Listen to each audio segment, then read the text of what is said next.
Hey, it's Brian B. We are here on our dance cruise. We actually rented a yacht, this awesome boat here. They were all on, a bunch of us, and here we are in Cabo. There's the famous arch right there behind us, and we are headed out, I don't know, to some beach or something. I don't know, we're on vacation, but it's awesome. So for those of you guys who have not done one of our dance cruises, we're on an excursion, so there's no dancing today, but when we get back on the boat tonight, there's gonna be a 2-hour dance on the boat and on the cruise ship. And there's our cruise ship, check this out. You can see that in the background. Where is it? There it is. Is that it? Yeah, that's it. There's our house.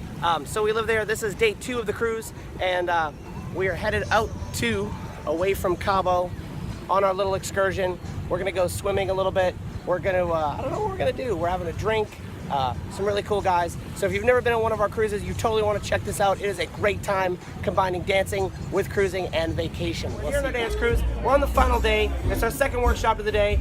Bunch of people chilling behind us. They're not having drinks yet because it's still early, but that's what it looks like on a workshop on a dance cruise. We hope you come on the next one. Love you guys. See you soon.